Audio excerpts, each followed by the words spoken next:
have some quotes on what is truth, some quotes by famous people, authors, philosophers, and so just to give you a general idea of what truth is about. So truth, the quote I have chosen is by, if you tell the truth, you don't have to remember anything, by Mark Twain. Mine is a lie can travel halfway around the world while the truth is still putting on its truth. 3 things can no longer be hidden: the sun, the moon, and the truth, by Buddha. Sometimes people don't want to hear the truth because they don't want their illusion destroyed, by Friedrich Nietzsche. The truth will still be the truth no matter what people write or say about it. W.C. Clement. If you don't tell the truth, it's just a plain lie. Also by Mark Twain. So now you're going to see a little video about the Vox Pop. It's going to show you what people think about fake news and what they have to say about it. I mean it's nowadays. Like you see it everywhere, and like how can I define it? Einstein, fake news. Yes. Okay. How do you define fake news, and what does it mean to you? Fake news for me is the fabrication of propaganda used by news sources like news sites to manipulate public opinion. That's how I see fake news, to achieve some political goal. Okay. I think fake news, usually fake news are recognized as an entire paragraph that is badly written or something like immediately recognizable, but actually fake news can be real text with just a simple sentence that puts wrong data or that looks professionally written, but it's actually fake. I define fake news as information that is either like distorted or stretched and exaggerated or like completely false to a point, and then presenting itself as factual news rather than like satire and parodies and stuff.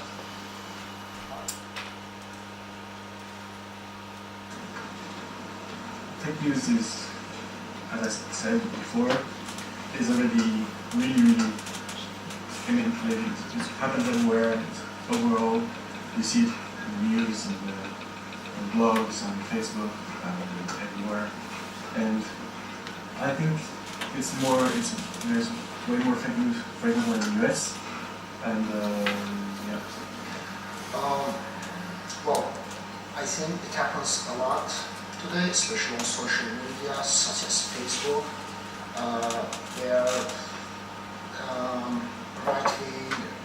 right-wing news are censored, so we are getting our feed is basically flooded with fake liberal news that try to achieve something. And it's present in all countries. It was present in China, but China was successful in fighting it. It's more present in the West, especially in India and in the United States. The political spectrum, the political environment is becoming more and more polarized every day. Every day, and it's very difficult to spot them. If you ask people, they tell you that they are able to recognize them, but actually, according to lots of data, it is very difficult to spot fake news. I believe relatively frequently, but especially more on social media compared to mainstream news networks.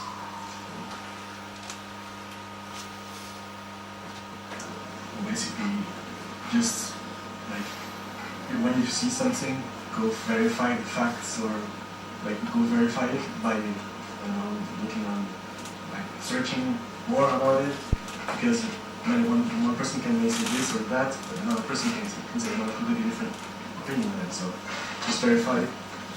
Okay. Well, there are a number of ways to fight fake news. It all starts with laws and regulations. There should be regulations that monitor and regulate the fake news or news outlets at large, and there should be more education about fake news in schools and at universities. And also the people should question the news they get. Like a couple of years ago, a news came out, former Prime Minister, British Prime Minister, David Cameron was like involved in a disgusting sexual act with his pig. But how believable it is, you have to analyze it. I mean, so I'm not going to say anything like it will go viral. People should really think and question the news that they get. To avoid fake news, depending where they posted, for example on Facebook, if you spot the fake news, I think they're already working on that, but usually you have to just notify, I don't know, let's say, I don't know, just signal them or something like that.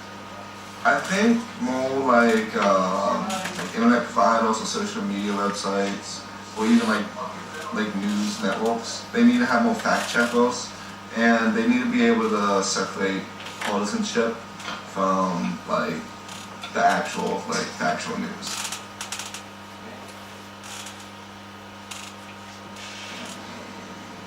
As it happens, yes, of course, because everyone has experienced fake news. Like, it happens every day. Like, last example I can think of is probably something about, I don't remember, but like talking about the Chinese government doing like imposing sanctions on the Chinese government, but that didn't happen.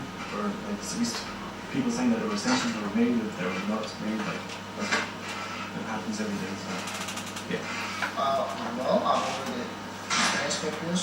I experience it every day. I see it, but I try to avoid it. Therefore, my way of dealing with fake news is I go to sites like Reuters, which is known for its impartiality, and I try to avoid news outlets on both sides of the political spectrum. I already experienced fake news because it's about confirmation bias. So you are convinced about the thing and you spread the fake news itself. For example, I remember one Italian guy didn't die, and I read that he died, and I spread the fake news, but it was actually fake. But it was very well written, and it was actually fake news. Yeah, I've seen like plenty of articles from both like left ideology and right ideology online, where like you have websites like Snopes or whatever that say like this is like false, that this like is verified, this is incorrect.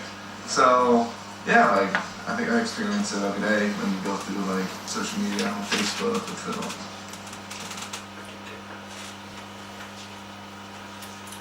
So following the Vox Pop, we're gonna interview Dr. Lefebvre. Thank you. Like on there. Do you see Quoi? Change le mode. So, how familiar are you with fake news and how would you define the concept?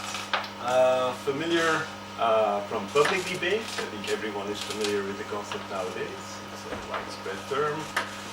In terms of how to define it, I think that's one of the more tricky debates that's also going on, and I think we saw that also in the Vox Pop. I think the student that said it's basically news that is demonstrably false, so you can show that it's factually incorrect. But the second component is also it pretends to be true, so there needs to be a component of intention, because I think there's a lot of news out there. For example, satirical shows, comedy shows that are fake, but the intention is clear that it does not pretend to be true. I think fake news is delineated by simply being demonstrably false with an intention to deceive. And so have you like personally already been influenced by such things? If I would react as a typical citizen, I would of course say no, because we all believe that we are never influenced but other people are influenced. What we call the third person effect. Probably I am, but I wouldn't know it, of course, because as soon as I would know it, it would cease to influence me. And did you write some papers about the subject? Not directly, though I do work on issue information. So basically, how does policy news affect people? And from that, we know that people's political decisions are determined in part by the political information they are presented with.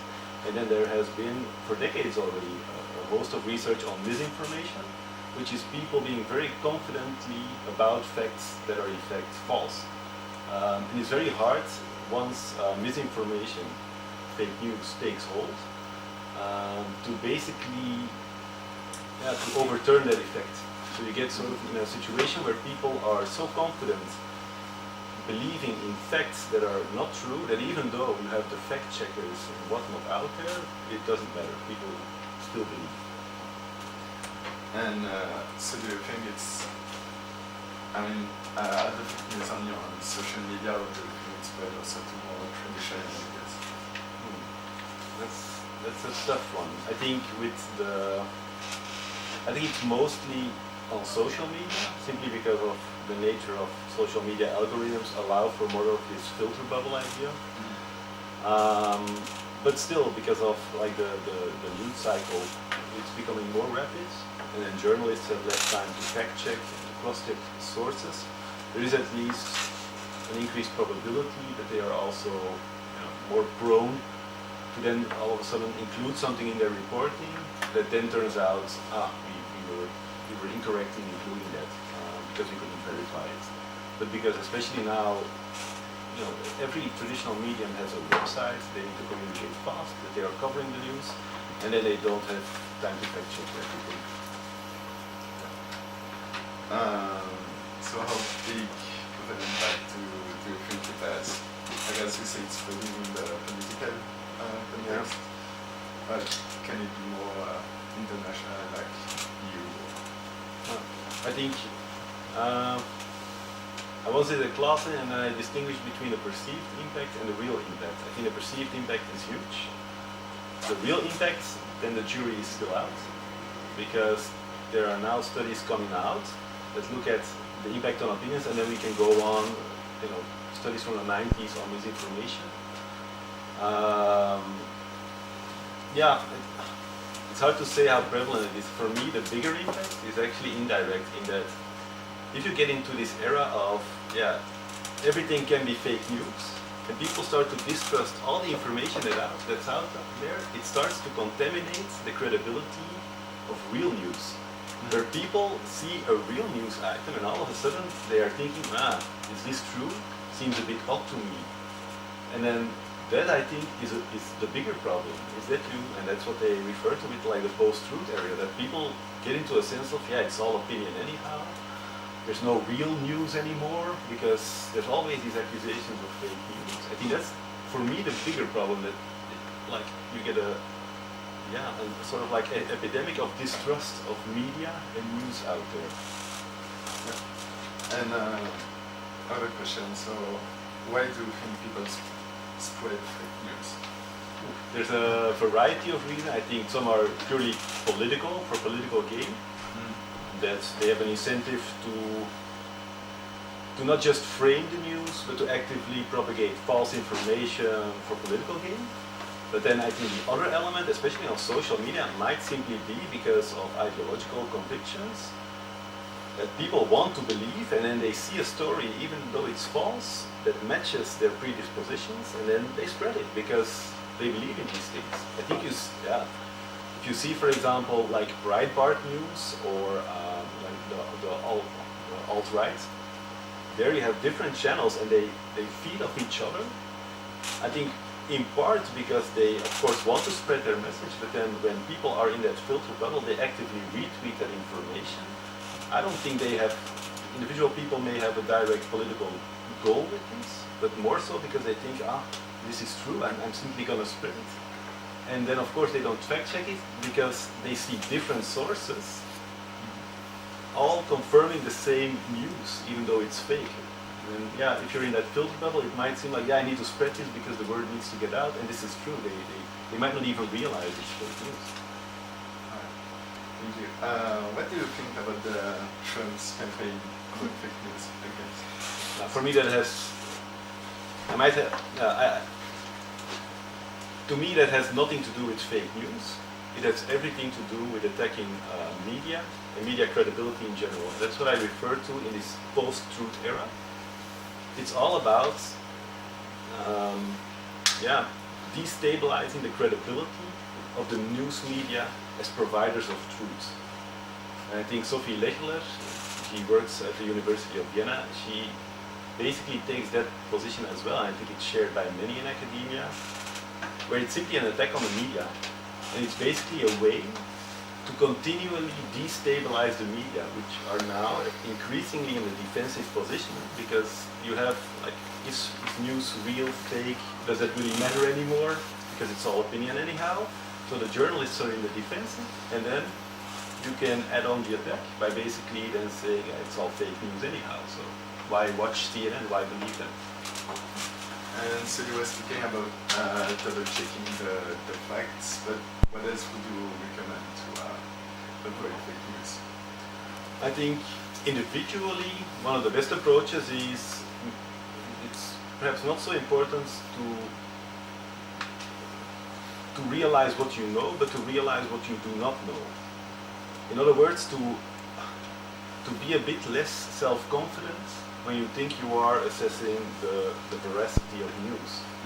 Because there has been a study, I don't know the authors anymore, but basically they showed that people are more likely to believe misinformation and to be deceived by fake news if they are highly self-confident. Because it's precisely these people that turn out not to be very skeptical, and then because they think they know it all, and that yes, of course I can spot fake news, and then in the end they are more influenced by it. It's the people that are more aware of their limitations in assessing fake news that are able to then assess it and basically spot that something is off with the news report. So for me it would be a little bit of skepticism goes a long way. Alright, thank you.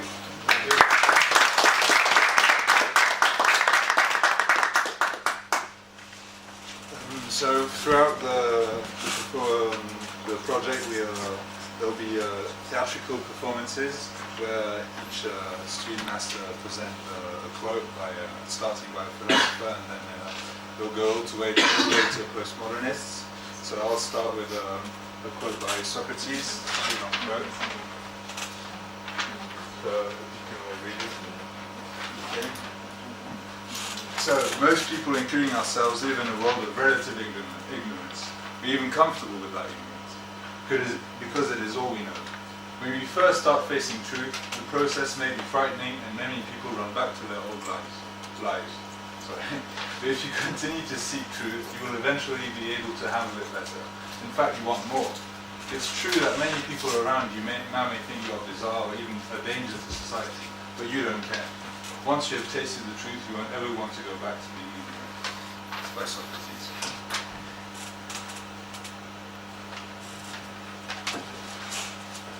So, as we know, and as Dr. Lefebvre breached the subject of this sort of post-truth world, fake news can be extremely dangerous. It can make you distrustful, and it can lead to violence even. With lies and fake news and being distrustful of what may be the real truth, terrible things can happen. We're going to go through a couple letters from prisoners, although they are not real. They are imagined letters from a prisoner. The first is based on a real story, and the second is fabricated. It's fiction.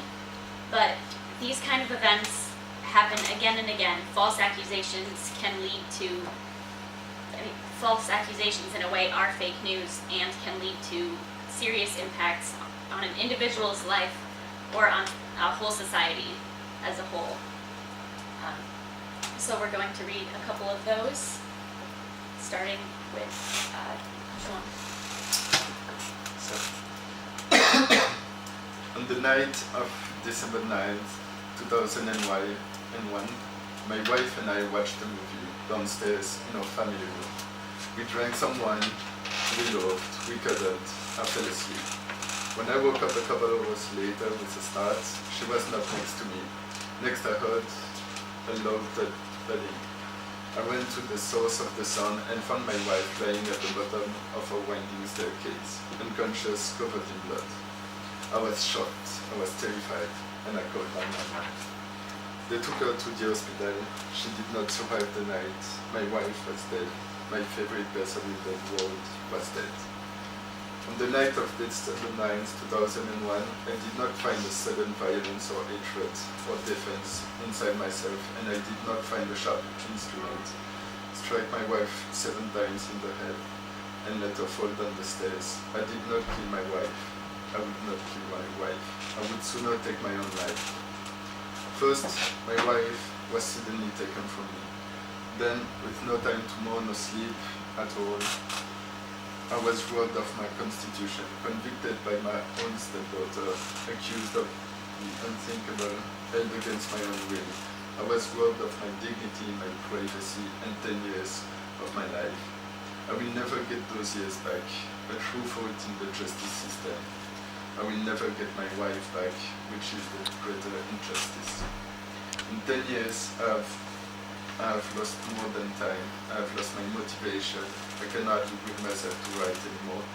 I lost my selfhood, and I'm not sure who I am anymore. It's as if prison wanted part of me away, leaving me an empty husk. What is a man without dignity? Without any shred of confidence or worth of light? I do have something left. I must remember. I have my girls, my adopted children, the lights of my life, the young woman whose life continued with neither mother nor father. I have my girls, women now, with children of their own. I am not without prison. I'm innocent. I am still whole, still myself. I have aged decades in single years, but I have more life left. I am not a killer, and I have not been beaten. Perhaps I will go on, not for my own sake, but for their sake, for my children and theirs, and for my wife.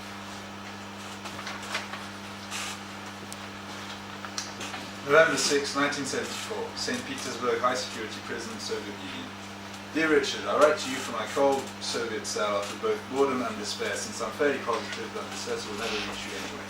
My misadventures began when I received an envelope about 2 weeks ago from my old university friend Billy Faulkner from Kent University. The envelope contained a letter that went along the lines of, George, old chap, I really need your help. Meet me at the Central Station in Prague at 2 p.m. on the Saturday, the 30th of October. In this envelope you'll find your train ticket from St. Pancras Station and 500 crowns. Quite confused, but still willing to get out of southwest London, I decided to agree to this request. After a 20-hour-long train ride, I met up with Billy at a cafe just outside the station. Barely a few moments after a brief friendly embrace, he shoved the packet into my hands and said, "Thank you, George, and farewell." He then bolted quickly out of the door and disappeared out of the cafe and into the city crowd. As I gathered my wits, I tried to follow Billy, but immediately got tackled by 2 strong men. In an instant, they put a handkerchief in front of my mouth and I fell unconscious in a few seconds. I then woke up in a dark chamber tied to a stool by my hands and feet, and realized I was surrounded by armed, masked men. One of the men stepped forward and started shouting at me, and what I know now to be was Russian. After answering in English that I couldn't understand, I got punched in the nose. He then spoke in very broken English and said something along the lines of, "Is MI6 in Prague, Mr. Faulkner?" To which I answered that I wasn't Mr. Faulkner, upon which he answered with another punch. After I had come back around, he waved a British passport in my face, and it only took me an instant to recognize Billy Faulkner's name upon it, the photograph being extremely worn out and barely recognizable. The violent man had shouted again and said that he found his passport in my coat pocket and that I was Billy Faulkner of the MI6. That is when it hit me that Billy had switched our passports from my coat during our embrace in the cafe, and that these people interrogating me were clearly mistaking me for my old university friend, who had taken my identity in order to escape them. So I guessed. I then asked who the man was, to which he laughed and then spat 3 letters in my face. KGB. He then whacked me with the barrel of his gun and I was knocked out in a second. I woke up with a splitting headache on the floor of my current cell, alone apart from 2 guards outside of the iron door. It has now been 3 days since my meeting with Billy, and I have lost all hope of both escaping or surviving.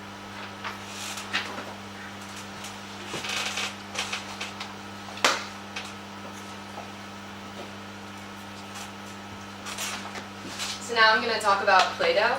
And a quote from Plato is, "Good people do not need laws to tell them to act responsibly, while bad people will find around the law." So what Plato actually means is that the purpose of truth, what amounts to living in truth, is to guide our lives through the objectifying forces that work against the individual. So truth allows us to better understand how we live today and understand how our life is.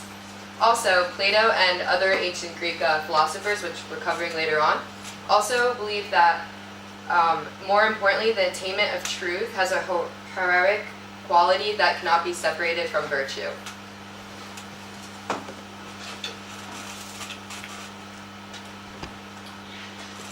So this... 1938, a day that will be remembered in the history of radio drama. Imagine what it must be like to listen to that broadcast on the 30th of October.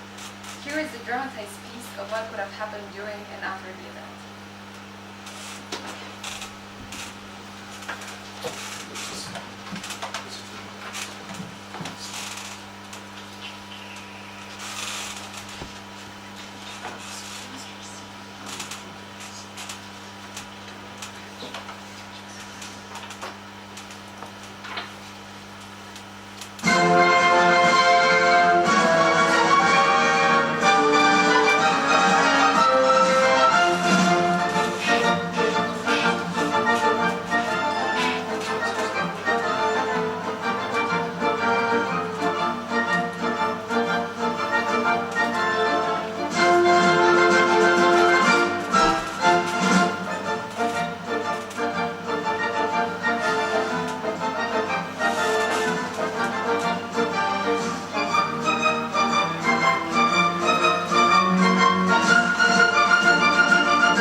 So, The Hoax of the World by Mason Lechner and Johannes Sabu for Convergence Culture and Transmedia. The Vigo Broadcasting System and its affiliated programs bring to you tonight the story of Jack Cannon, a young American man who heard the War of the Worlds radio drama broadcast by Orson Welles. Jack's story is entirely fiction, but based on a real broadcast from the Mercury Theatre for the Columbia Broadcasting System, which aired on October 30th, 1938.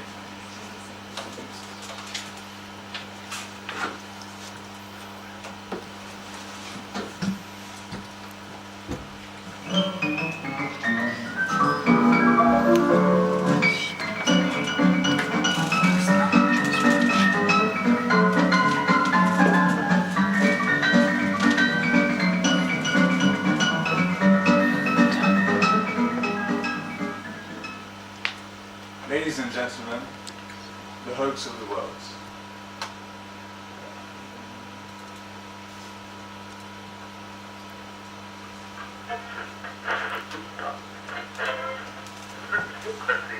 Nothing on, nothing on.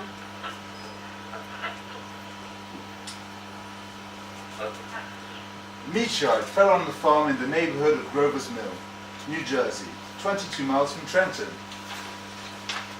Grover's Mills? That's hardly 2 towns over. A meteor?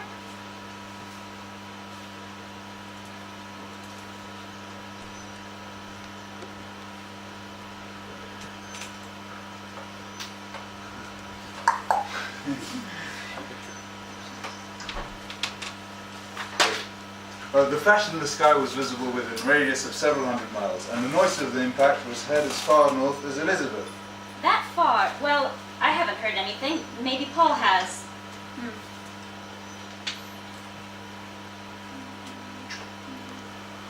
Hello, Mrs. Stevenson? Is Paul home? Yes, please, thank you. Paul, yeah, it's Jack. Have you heard the news? Some reporter just said there was a meteorite in Grover's Mill, up in the Windsor area. Did you hear it? They said you could hear it as far north as Elizabeth. West Windsor? Oh, she must know something about it. Ask Sandra to give her a call, then call me back. About 30 yards. The metal on the sheath is, well, I've never seen anything like it. The color is sort of yellowish white. Curious spectators now are pressing close to the object in spite of the efforts of the police to keep them back.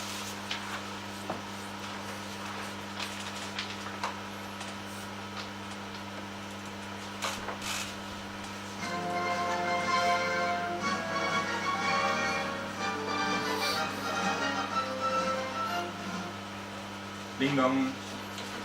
Yo, Jack. So Sandra said she would call Beverly, the one from Windsor.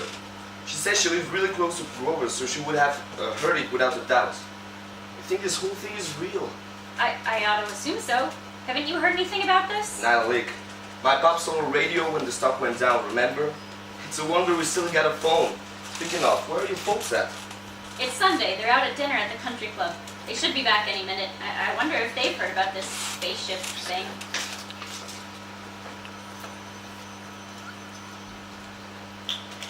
I bet that's Sandra. I told her to call you here. Hello? Yeah, it's me. Uh-huh. Princeton? Hey, Jack. Doesn't your brother go to Princeton? Beverly says she heard gunshots. Gunshots? Is she okay? Good God, what'd she say about Princeton? Give me the phone. Yeah, Sandy, it's Jack. What did your friend say now? My God.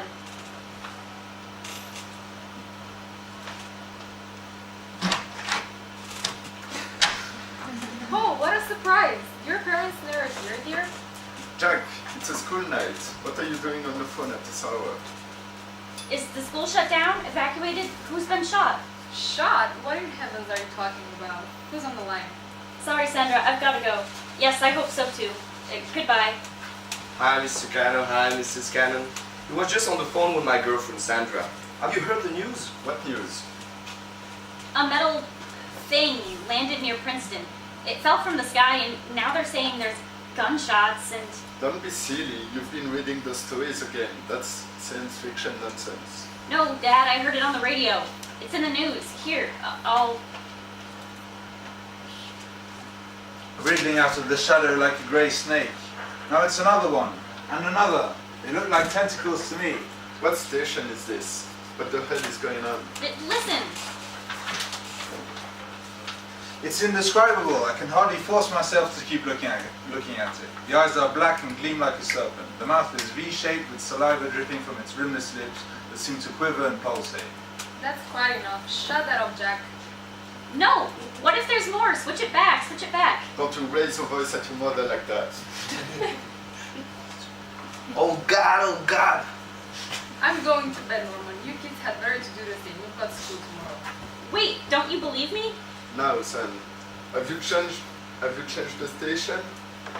Your mother and I listened to the radio all the way home and we didn't hear a thing about this alien rumor. Don't you think it would have come up? Sandra said she was listening to Chase and Sanborn, and they were interrupted. See, Jack, this isn't any War of the Worlds.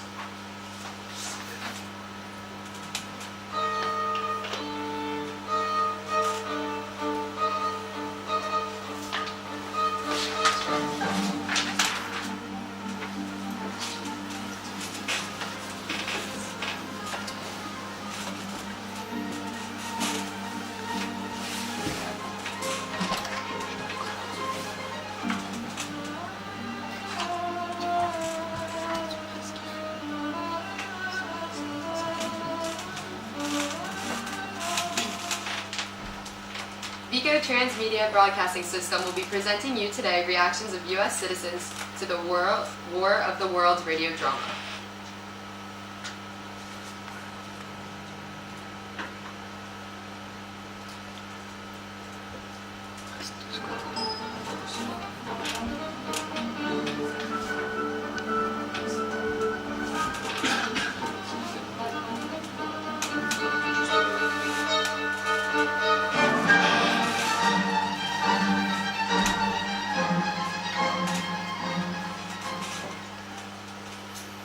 Good evening, ladies and gentlemen. We would like to present you radio listeners who were affected by the radio broadcast produced by Orson Welles. How do you all feel about the incident? Hey, I'm John Smith. At first, I was extremely shocked. Panic was coursing through my veins. But as soon as I got home, I started packing my clothing. My radio was on just so I could hear more news and see whether the aliens were getting closer or not. My head was full of these ideas about destruction and death. I understand the feeling of fear, but did you not think that the information might be false? In those terrifying moments, I could only think about saving myself and my family. Everyone was terrified. My grandfather started to dig a hole in the backyard so we could all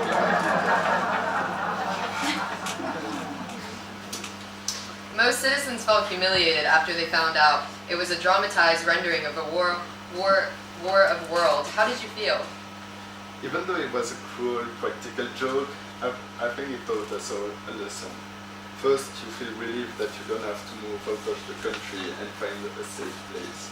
Second, it taught us the power of radio and its ability to convey false information.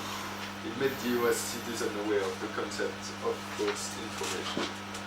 Of course, a lot of people felt betrayed because they could not believe that they actually so easily deceived. They were disappointed and embarrassed.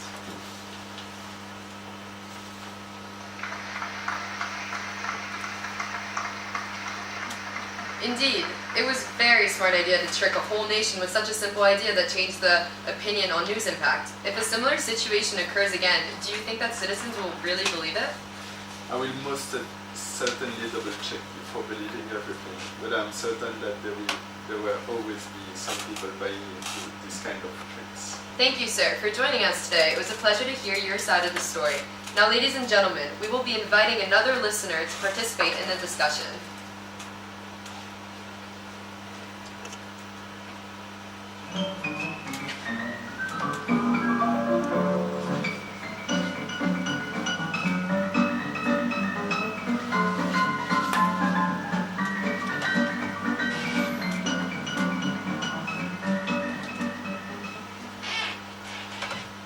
Welcome back, everyone, to our special edition here at Vico Broadcasting System.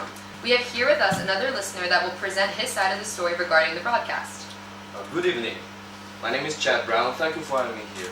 Please tell us about how your reaction was when you heard the broadcast. I was at home with my wife. We were having a typical day at home. As soon as she heard the news, she left me there without announcing that she was leaving. That is when I figured out that she didn't love me anymore. I was already suspecting it when I saw her flirting with the gardener.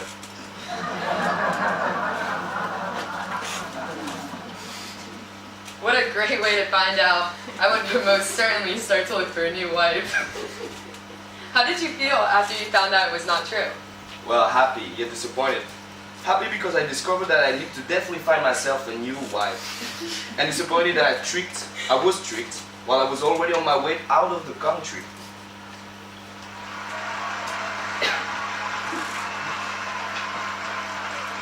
Sir, you have great impulses. Thank you for sharing your story with us. Please join us tomorrow as we will discuss the benefits of smoking.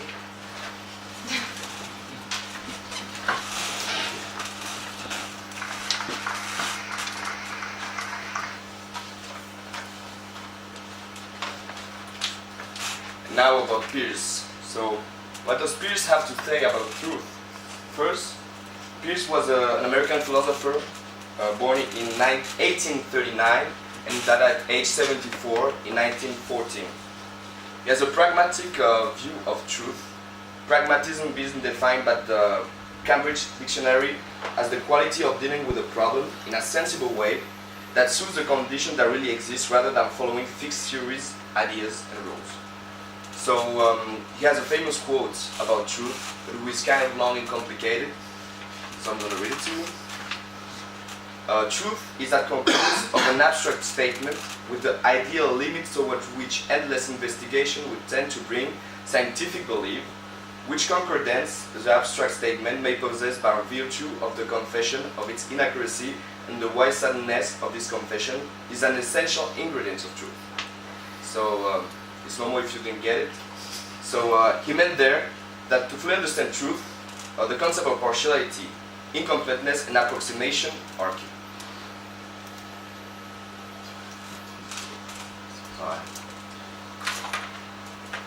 And now we're gonna see journalism can also be a victim of fake news actually. We're gonna now see a famous case of it. The case of Stephen Glass in a short interview, where actually he deceived a lot of people and misled by coming up with crazy stories that were completely fake. So we're gonna take a look at that right now.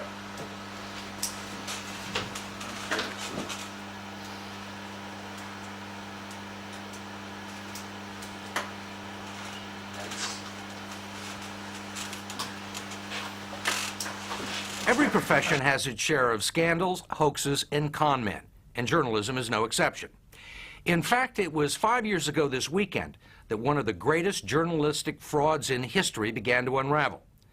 The perpetrator was Stephen Glass, a 25-year-old rising star at the New Republic, who wrote dozens of high-profile articles for a number of national publications in which he made things up. He made up people, places, and events. He made up organizations and quotations. Sometimes he made up entire articles. And to back it all up, he created fake notes, fake voicemails, fake faxes, even a fake website.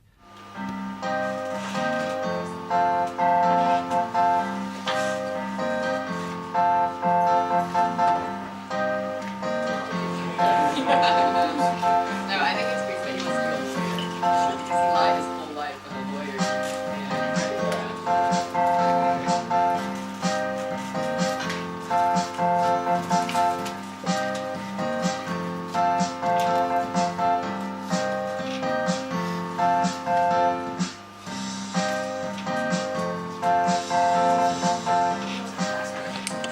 I will invite you to look at these pictures and tell me what you've noticed. About them.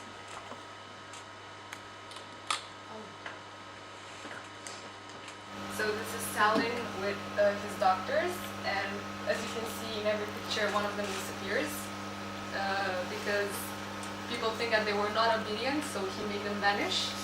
But actually, it is not true. This is the original picture and the only picture that is real. And here, there's Stalin with Kim Jong-un, the dictator of North Korea. But actually, that picture was modified, so here's the real picture with Kim Jong-un with the premier of China. So yeah, so now that we're in the topic of deception, let's move to Machiavelli. Okay, so Machiavellism represents the way that any means can be used if it's necessary to maintain power. In modern psychology, Machiavellism is one of the dark triad personalities characterized by a duplicitous interpersonal style and a lack of empathy and a focus of self-interest and personal gain. So Machiavelli's view on the topic of truth is the following. Real, efficient, and ruthless politics is completely independent of morality. In fact, the more people talk about morality, the more they show in their conduct how much they despise it. And therefore, the truth of politics is the truth of power again. So what he's trying to explain here is that truth and power coincide with each other, and when a person knows the truth, he has the power over the others.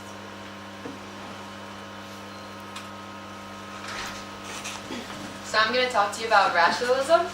So rationalism is the practice or principle of basing opinions and actions on reason and knowledge rather than on religious belief or emotional response. So a little bit more about rationalism is rationalists generally develop their views in two ways. The first one is they argue that there are cases where the content of our concepts or knowledge outstrips the information that sense experience can provide, as well as a second reason where they construct accounts of how reason in some form or other provides the additional information about our world. A second important term is enlightenment, and enlightenment is a philosophical movement of the 18th century marked by rejection of tradition, social, religious, and political ideas, and an emphasis on rationalism. To further explain enlightenment, it's advocated reason as means to establishing an authoritative system of ethics, government, and even religion, which allows human beings to obtain objective truth and the whole of a reality. Also, it's about seeing the world for what it actually is. It's about finding peace and touching the divine. It is the truth and the connection we all share that brings everything together. And we are not as separate as we think that we are in our lives. A third term is empiricism, and that's the belief that people should rely on practical experience and experiments rather than on theories as a basis for knowledge. Empirists present complementary lines of thought. First, they develop accounts of how experiences provides the information. The rationalists cite insofar as we have it in the first place. Second, empirists attack the rationalists' accounts of how reason is a source of concepts or knowledge.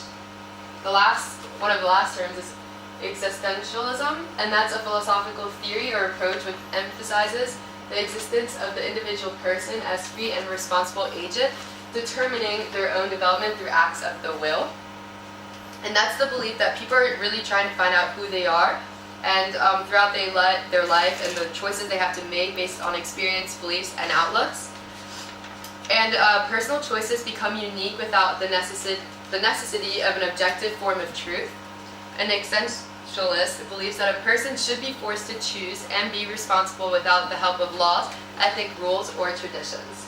Now there's a last term, which is postmodernism, but before I start talking about postmodernism,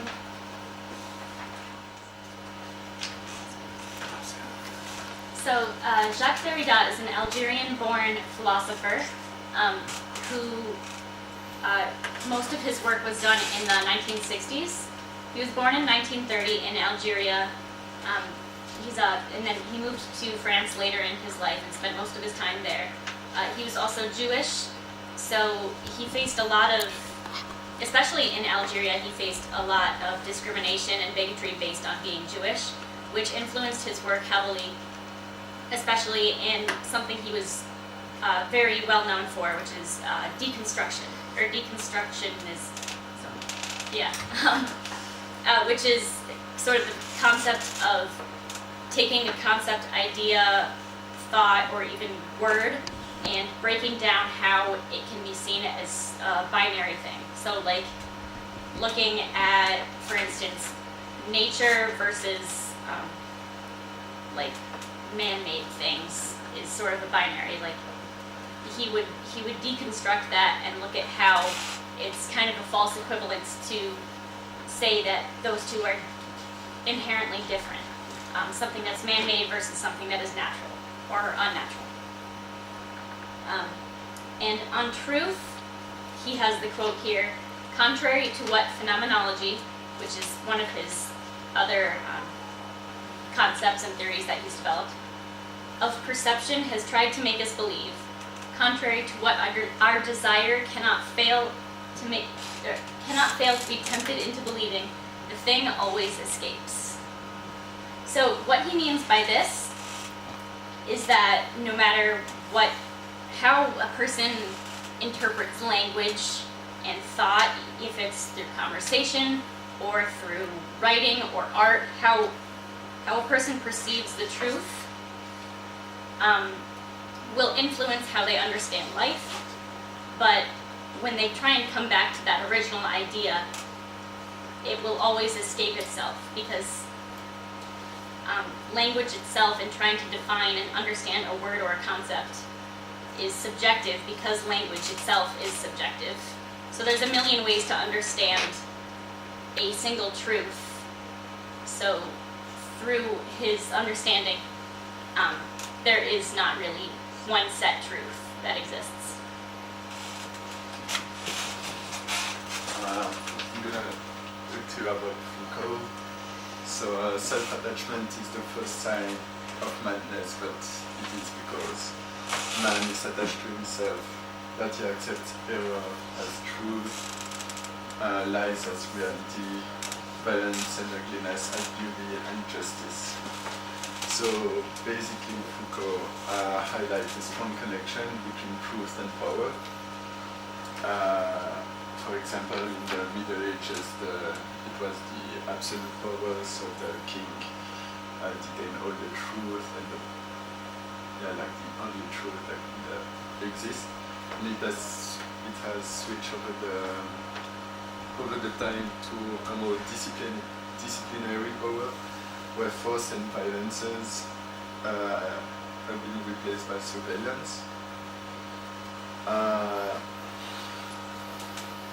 So each society has its own impose its own regime of truth, and it is the result of the scientific discourse and institutions, and it is reinforced by the education we have.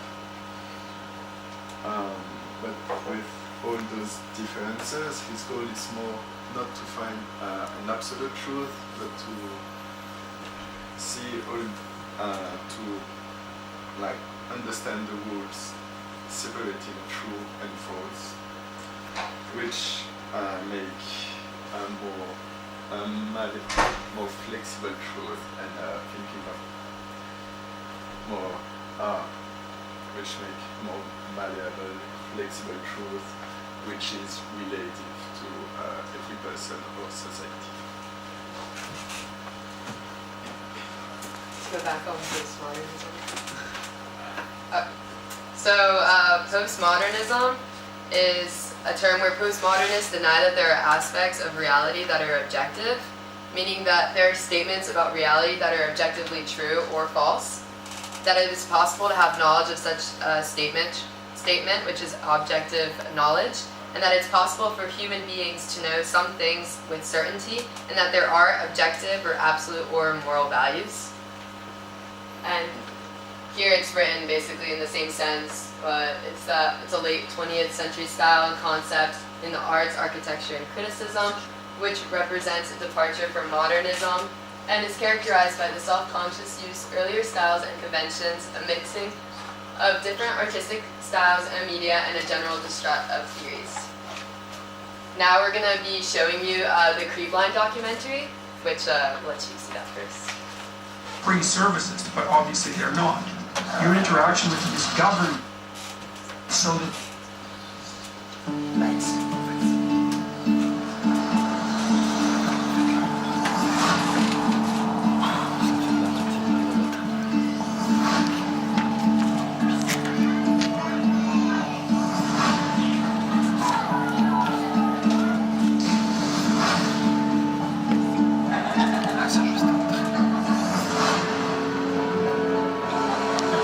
Before we go into the section about social media and Facebook and Google, we'll first transition to the interview of Professor Mayer.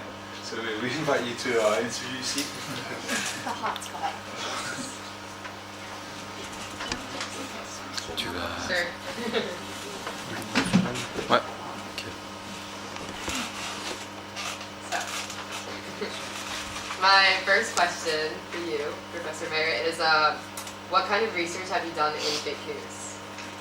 Thanks for the question. I actually recently finished a study for the European Parliament Research Service, which was dealing precisely with part of what you saw in that trailer, is what responsibilities we should give to tech companies and what considerations we should have in terms of our free speech when tackling disinformation. And to state a little bit, I think using the term fake news can be quite ambiguous. So within the study, we very specifically decide to use disinformation, which has the intent to manipulate, to deceive the user, the viewer, the reader. Do you want me to tell a little bit about some of the conclusions that we came to? Yes. Are you interested please. in that? Okay, great. So we were tasked to provide policy recommendations where we very much see that we have to be quite wary about the tasks, the roles that we give tech companies because of things that were highlighted in this trailer. So they filter, they block, they deprioritize content. Essentially what we're doing is we're giving private companies the responsibility of deciding what is free speech, what is political speech. Free speech isn't important for all of the mundane things we say, it's precisely there for controversial speech. So part of the recommendations that we gave was don't trust tech companies. They can't do the miracles that we often think that they do. And that if we want to go down this route of, in particularly, proactively asking them to screen content, then we need a very robust appeals process. In the sense that if they would take down content, that you definitely know that they've taken down content, and that you are able, in a fast and procedure, be able to contest that that you don't necessarily have strikes against you if it's then seen that actually it was a satire, for instance, and not disinformation. We also believe that beyond that, we need to go to a stage where in policymaking where it's not the companies deciding by themselves what line of thought they want, but rather that we need an independent review on top of that. So a type of regulator, for instance, that would make it possible to have better insight into what their terms and conditions are, and how those are applied in particular, beyond transparency reports which they already provide. In a nutshell. For another question I have that also focuses based on your research, which I would have asked what kind of news have you witnessed, fake news, but since you work in the field of fake news, you've seen a lot.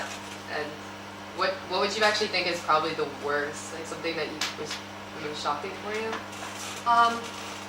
So I look at not the unintentional errors that might occur through media, for instance, or through what we decide to broadcast ourselves. But I think one of the hot topics that we see right now within policy, and that I also believe needs addressing, is political manipulation. Whether that be in the case of the EU, there's a lot of concern about Russian disinformation. So the difference here between disinformation and propaganda is that Russian propaganda would be them glorifying themselves and trying to sell Russian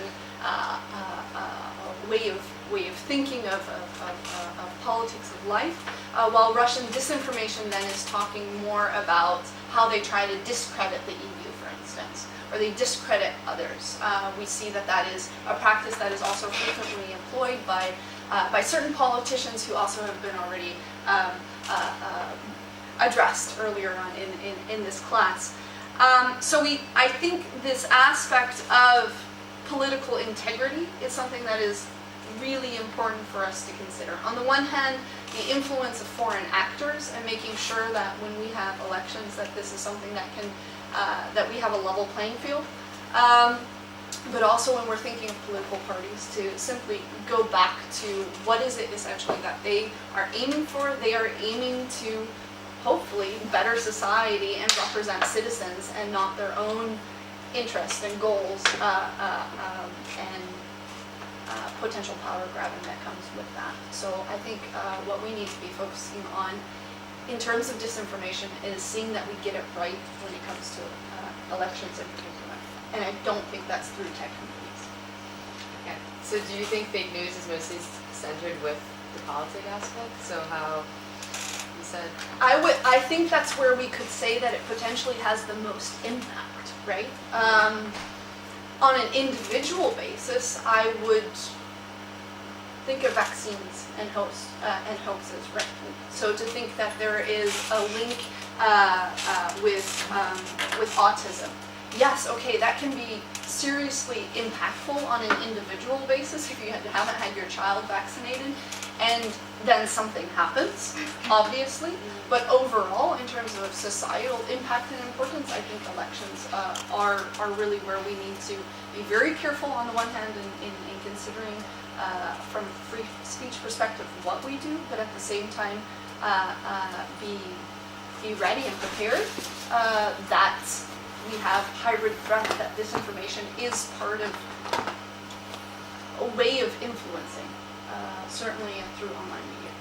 Okay, last question. Do you think that, since now we're trying to do regulation policies and everything, do you think it could actually get worse in the future, fake news, or? I think if the responses to fake news, to disinformation, are poorly executed, and we see some examples of it, especially here I'm thinking again, if you pretty much are giving the power to tech companies to decide what is desirable and indesirable, because often, it should be clarified, their terms and conditions are broader than the law. So they will restrict more. A good example is that, for instance, nudity. Not that I'm saying that we should all run around naked and put our pictures online, but for instance, nudity is something that is acceptable, right? That you can display if you want. There's no one telling you that you can't or shouldn't, but then this is something that very much is not allowed on Facebook, to the extent where statues then are censored, where you can say there certainly is cultural value. So not to say that I don't I don't advocate that we all put on pictures of us naked, but at the same time, it's one aspect where you see very much that the terms and conditions and what the tech companies are deciding for us is far broader than what the law dictates. So I'd say I think we can certainly notice that fake news spreads more quickly through online media. I don't think it's something new, but I do think we need to be very careful in considering what kind of rules we impose on tech companies, and that we don't thereby start massively censoring what is online, and that we kind of curtail all of the benefits that we have from this unique medium that allows us to really advocate our own views, to be in contact with people. So to really keep the benefits that we have of the online sphere. Okay, thank you.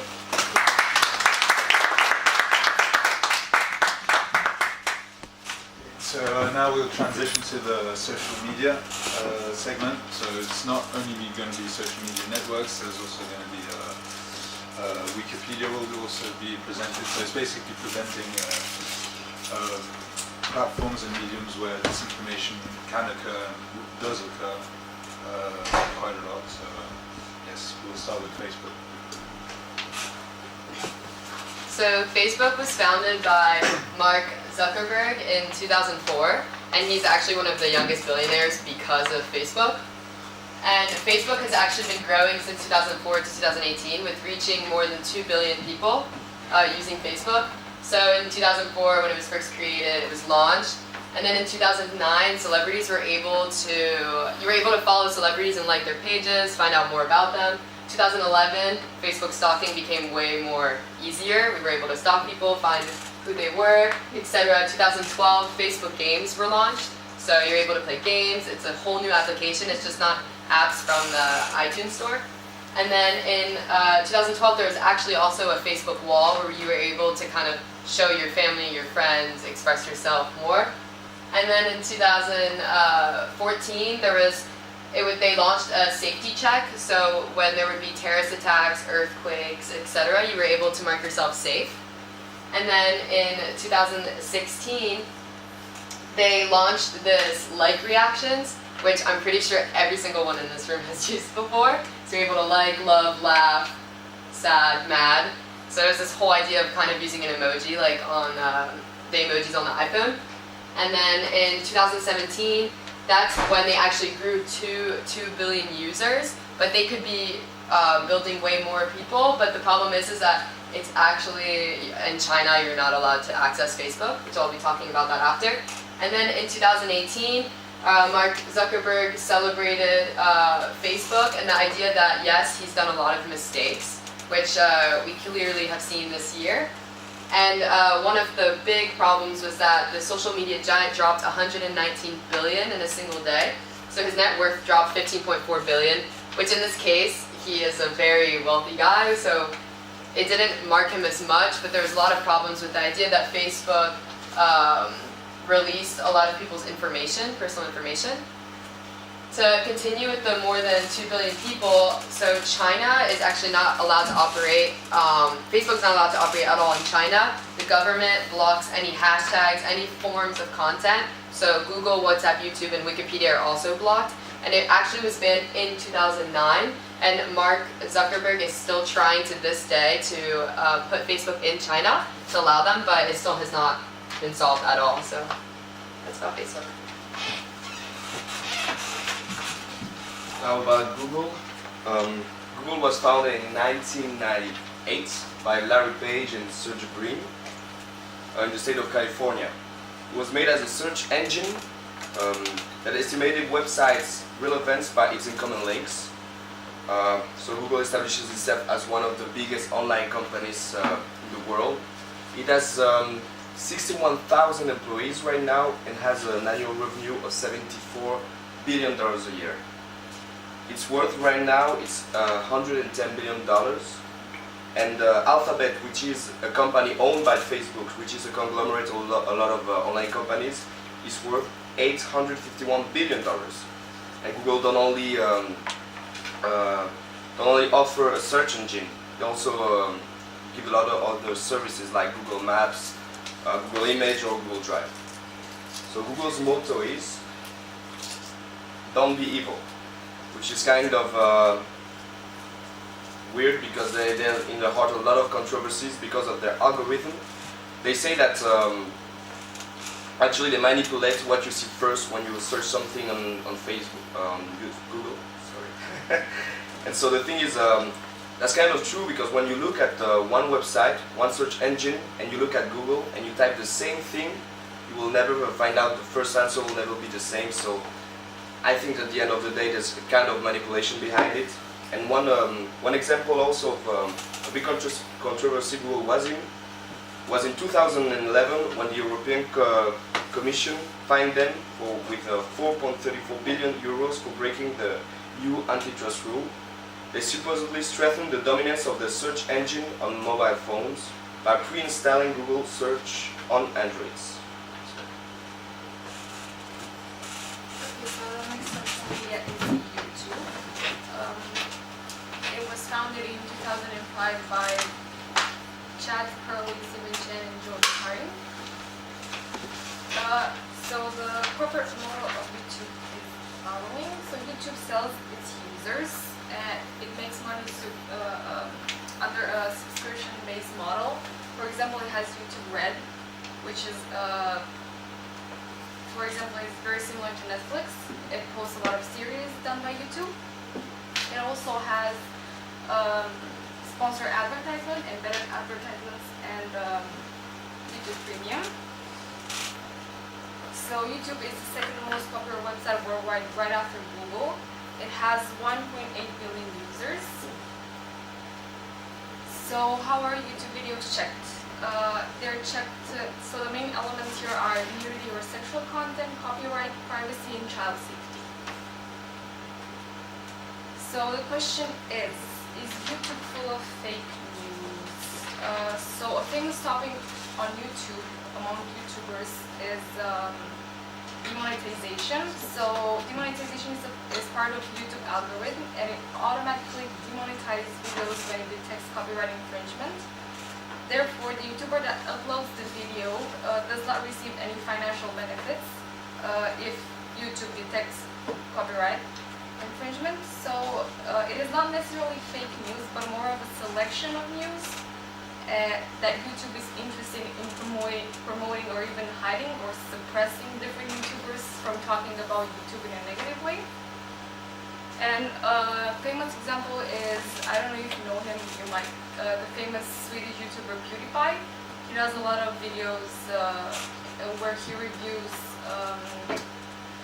funny videos or pictures, and sometimes he mentions the owners of them, but sometimes he doesn't, and he talks about YouTube in a negative way, so he constantly gets demonetized. So about Wikipedia, it was founded in January 2001 by Gene Wells and Larry Sanger because they wanted to create a free and easily accessible source of knowledge.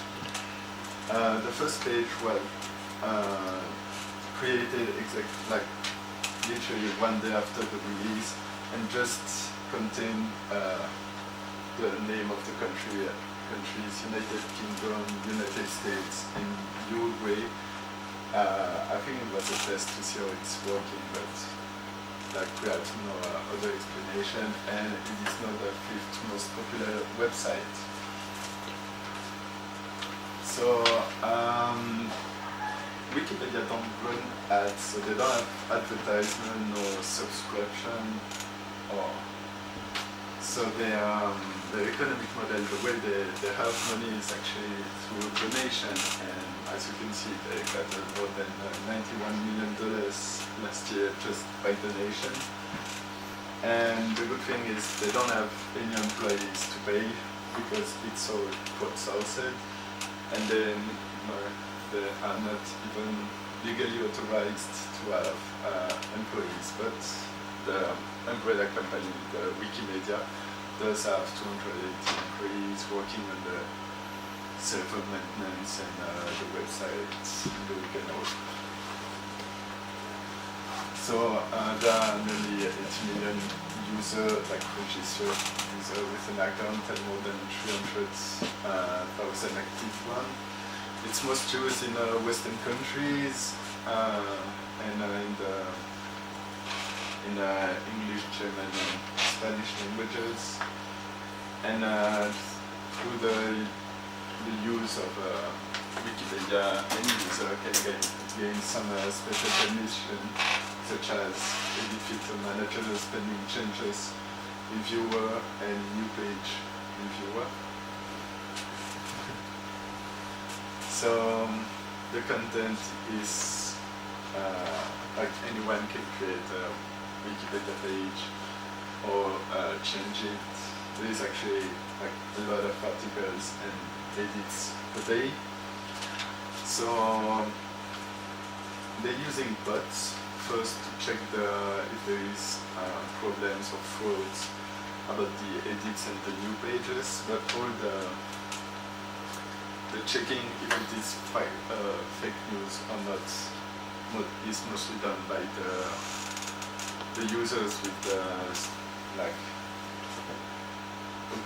augmented users that have special permission to change or not, or to agree to changes.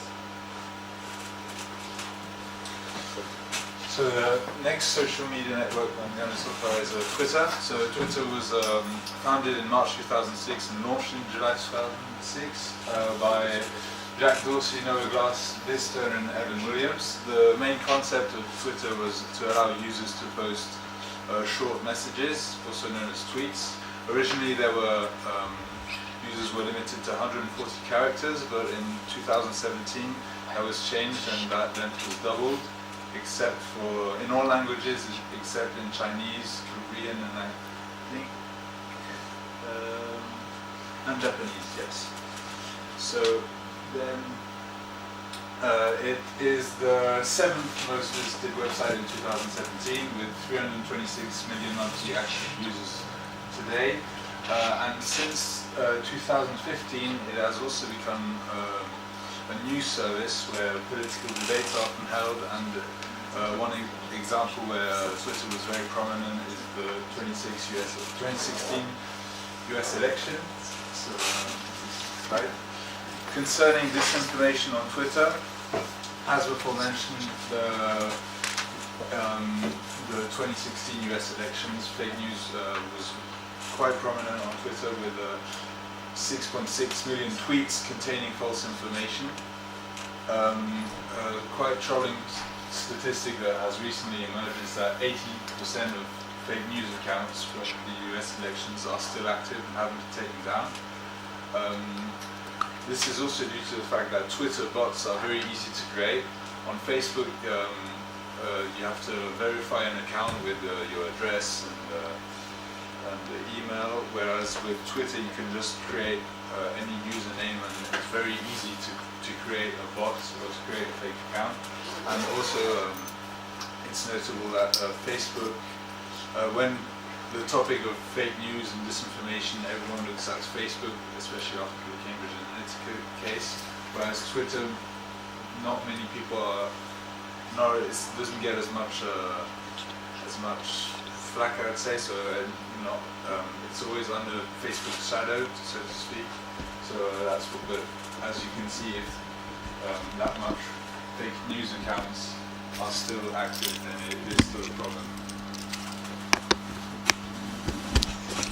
So kind of getting away from social media and the internet, another important media to talk about is U.S. news networks. They're called the three big, or the big three networks include CBS, NBC, and ABC. First, I'm going to mention ABC, which is, their logo is at the bottom there. I guess you can read the letters. And that stands for the American Broadcasting Company. They were founded in 1943 after they separated actually from NBC, where they began as a radio company, as all of these corporations did. And they started to produce television.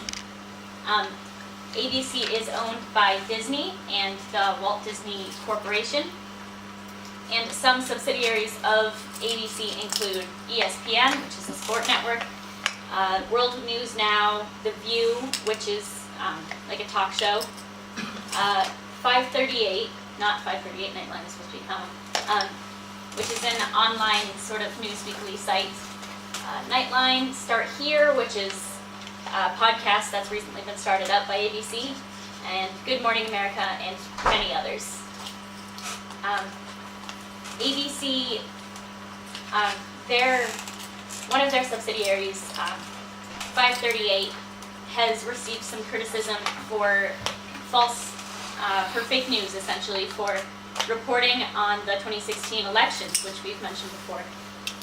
They, along with the Huffington Post and New York Times, most notably, they reported that Hillary Clinton had a 98% chance of winning the election, which, as we can tell now, is just blatantly false. And a lot of people ask, how did they come to this conclusion? Because they previously were very credible sources. So how would they be able to report such an incorrect number? And it's mostly because of poor polling methods.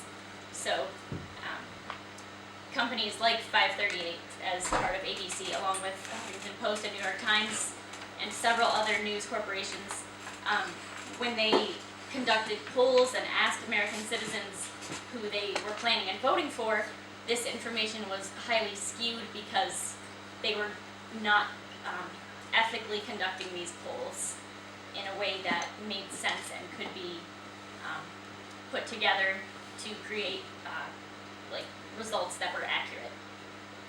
Moving on to NBC, which is the National Broadcasting Company. They were one of the first, I think they were the fifth corporation, especially TV corporation, formed in America. They started off in 1938, although they were founded and started off as a radio company in 1926. They're owned and operated by Comcast now. Some of the subsidiaries they have are NBC Nightly News, The Today Show, Meet the Press, Dateline, Mad Money, and The Weather Channel, along with others. And NBC also has been accused of fake news on several accounts. One notable instance is they selectively edited a recording of George Zimmerman's 911 call. George Zimmerman was the police officer who shot and killed Trayvon Martin. And the editing that NBC did of this recording made it sound a lot more like his motivations were directly tied to racism, whereas that wasn't the truth and that wasn't the whole of the call itself. So it was a poor representation of that. And it was sort of deliberately misleading what they put out. Moving on to CBS, which is the Columbia Broadcasting System. They started off in 1927 with radio, and then in 1941 with TV. They own CBS This Morning, CBS Evening News, 60 Minutes, which is which conducted the interview with Stephen Glass, which we saw, and The Talk, which is another talk show similar to The View from ABC.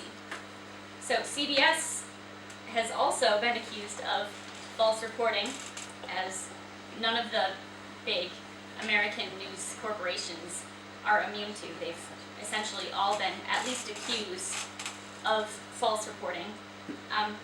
CBS, during the election season with John Kerry and George W. Bush, there was, during a 60-minute interview,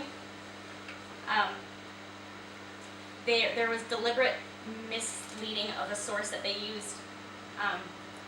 They were in the interview questioning George Bush's service in the National Guard, and making it sound like he was discharged dishonorably, among other things. They were making him out to be basically like a traitor.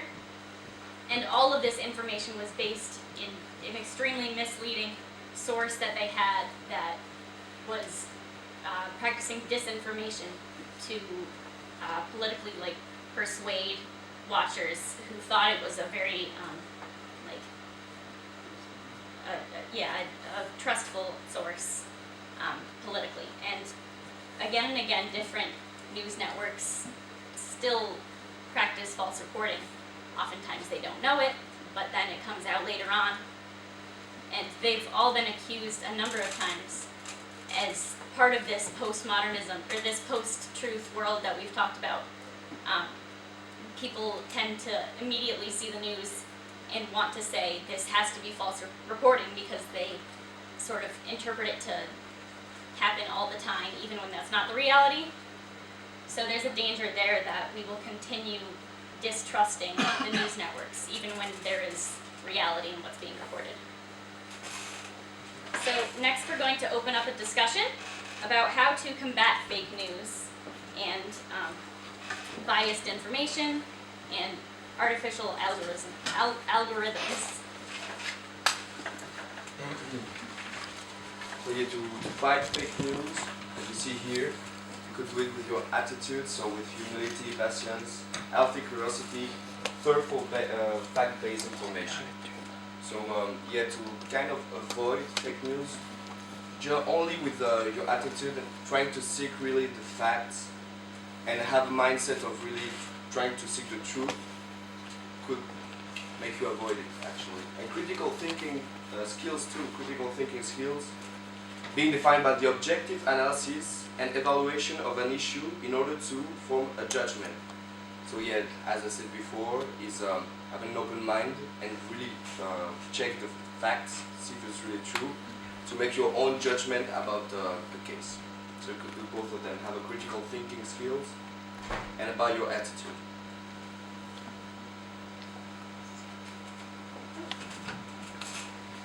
So another way to combat fake news involves investigative reporting skills. And we have two students that I know are also in, I'm definitely calling you out and I'm sorry, who are also in a class with me about, we're doing an investigative reporting project right now. So you don't have to answer, but I'll raise the question, what are some skills that an investigative reporter should have? Oh, I know this. So they should be everything they do should be based on ethics and morals. Bravery comes into it because sometimes they could risk their lives to get the stories that they're trying to unfold. And then the obvious ones like honesty, integrity. Always tell the true story. Oh yeah, be trustworthy for your sources. Because sometimes, some of these sources might be risking their jobs or their lives by telling you this information, so you definitely need to be able to keep it a secret until the reveal. Right. And I guess passionate. So you need to be And what? passionate. Oh, yes. Yeah. Thanks, guys. I appreciate it. That's, you pretty much hit it on the head. And investigative reporting doesn't need to be specifically something that investigative reporters do. We can all sort of be investigative reporters on our own by using these skills to look critically at sources that we consume media through. Also, syllogisms,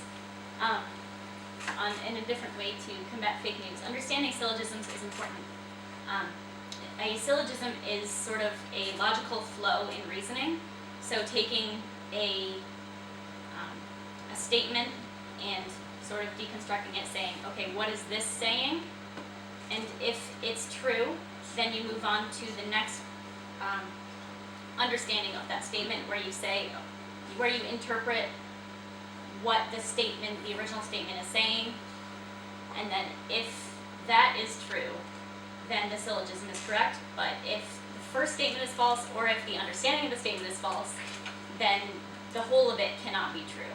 So it's important to understand and break down all of what we consume in media, say, like looking at something, say, a news anchor says, or something that we read in an article, or on Facebook, and we have to look at that and break it down and see if what is being said is really a fact, and then what's being inferred from that is also a fact.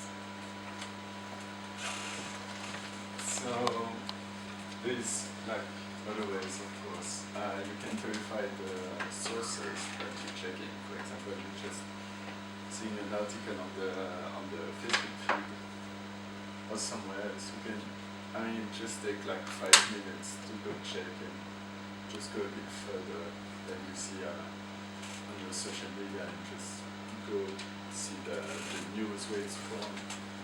And like, related to the second point, if it is a parodic website or not. For example, in France, like in the French, we have Nordpresse, which is clearly parodic, and in English a very famous one is The Onion, where all news more like a joke, and just to make the buzz and say like, yeah, listen to that. I don't have other example. It's just two things taking like not even 5 minutes to not be tricked by fake news. Is verify the source and if the website is not about.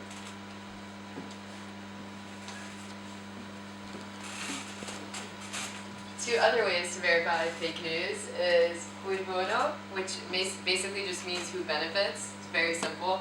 So when you're reading something, you basically just have to think to yourself, cui bono, which is who's going to benefit from this news. And then another one is being aware of one's limitation and biases, which is also can mean confirmation bias, which means that you should search, interpret, and recall information to confirm, to see the beliefs and the hypothesis.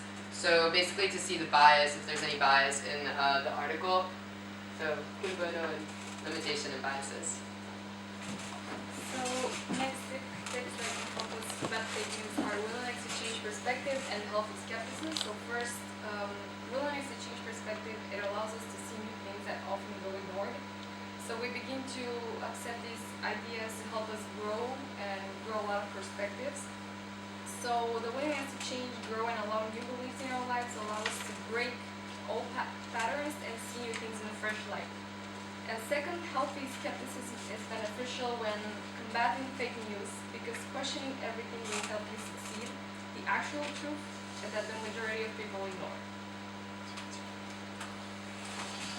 And another way of combating fake news would be just to gain more knowledge on and awareness on basic information such as the difference between misinformation and disinformation. As stated before, misinformation is simply unintentionally fake in false information, whereas disinformation is false information with the intention to deceive. So it's basically just knowing the difference between those two concepts.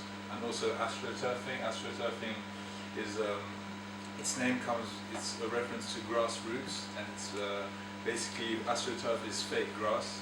So it's making it seem that it's grassroots and basically hiding sponsors and hiding higher or greater investments. And yes. Another way is also media literacy, is basically just knowing how to use different media, different mediums, and just not getting just falling for the easy traps, the obvious traps, and just basically knowing how to use one's device or a search engine, etc. I believe now we have short.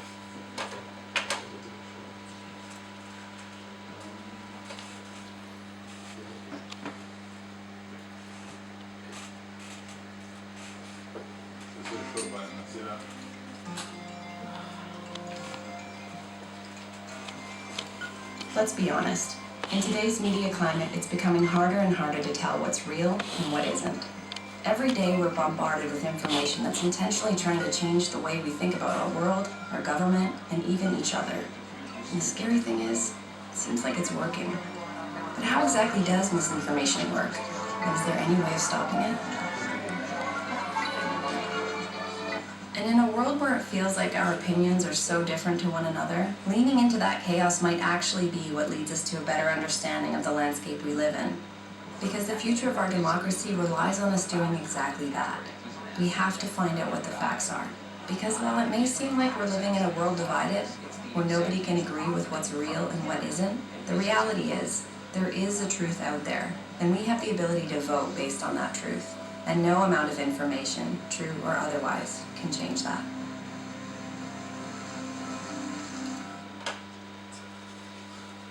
So we'll follow this with a short that we made, that we filmed and wrote the script for, and it's called Rumors, also known as #Freemason, a true story.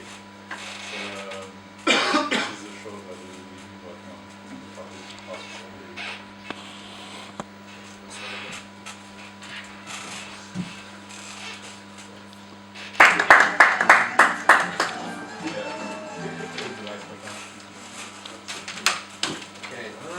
Thank you very much. So thanks for coming.